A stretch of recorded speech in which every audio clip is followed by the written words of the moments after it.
Welcome to Kavitha recipe Tamil. இன்னைக்கு பார்க்க போகிற ரெசிபி சிக்கன் கிரேவி எப்படி செய்யலாங்கிறத பார்க்கலாம் வாங்க. ஃபஸ்ட்டு இந்த ரெசிபி செய்ய 1/2 கிலோ சிக்கன் நல்லா கழுவிட்டு மஞ்சத்தூள் போட்டு நல்லா பரட்டி வச்சுக்கலாம். அந்த மாதிரி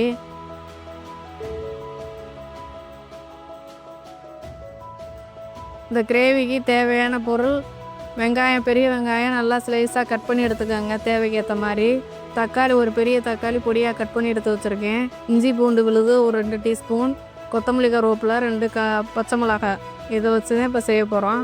இப்போ குக்கரில் தான் வேக வைக்க போகிறோம். ஒரு விசில் வர வச்சு வேக வச்சு எடுத்துக்கலாம்.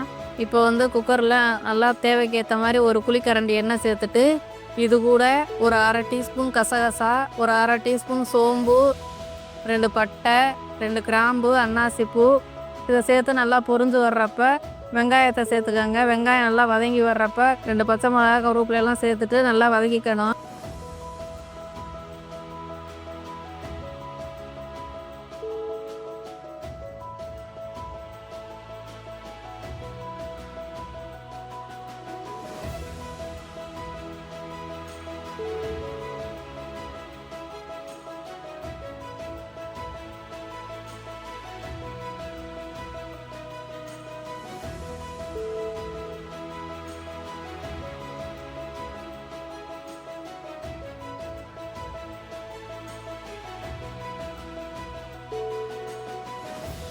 தக்காளி பொடியாக கட் பண்ணி வச்சுருக்க தக்காளி வதங்கினதுக்கு பின்னாடி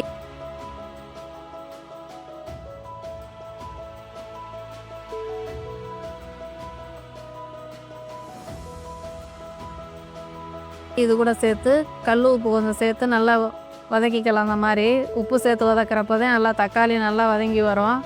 இப்போ உப்பெல்லாம் போட்டு நல்லா தக்காளி நல்லா வதங்கி வந்துருச்சு.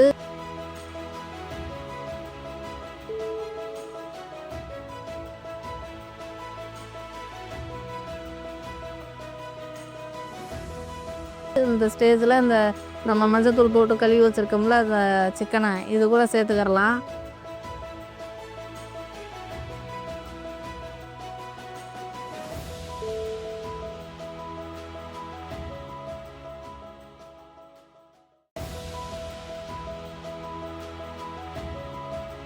இப்போ இது கூட சேர்த்துட்டு ஒரு மூடி போட்டு வச்சிடலாம். ஒரு விசில் வர வச்சு எடுத்துக்கலாம்.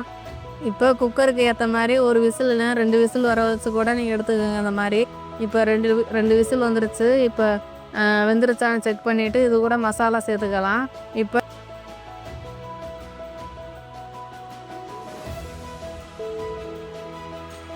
இது கூட மசாலா 2 ஸ்பூன் குழம்பு மிளகாத்தூள் சேர்த்துக்கிறேன். தனி மிளகாத்தூள் ஒரு 1/2 டீஸ்பூன்,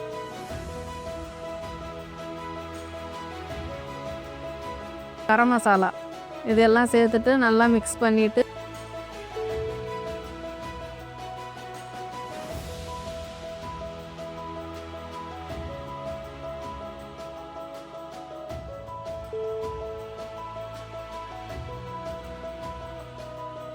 ஒரு 1/2 டம்ளர் தண்ணி சேர்த்து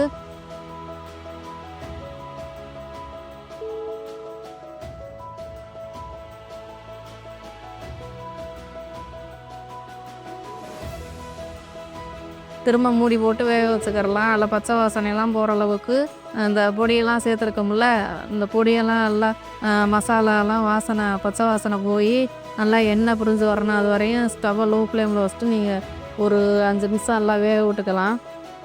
இப்போ நல்லா கறியெல்லாம் நல்லா வெந்து இந்த மாதிரி எண்ணெயெல்லாம் பிரிஞ்சு நல்லா அந்த அளவுக்கு வந்திருக்கு பாருங்கள். உங்களுக்கு கிரேவியாக வேணும்னா அந்தளவுக்கு வச்சுக்கோங்க. இல்லை பிரட்டல் மாதிரி சும்மா கறி மட்டும் நீங்கள் வறுக்கிற மாதிரி கூட தண்ணி சேர்க்காமல் அப்படி பிரட்டி எடுக்கலாம்.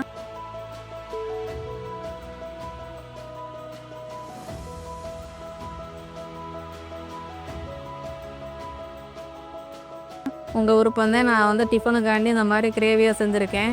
இப்போ தோசை ஊற்றி இது கூட இந்த சிக்கன் குழம்பு வச்சு சாப்பிட்றப்ப ரொம்பவே சுவையாக இருக்கும். இப்போ தோசை ஊற்றிக்கிறலாம்.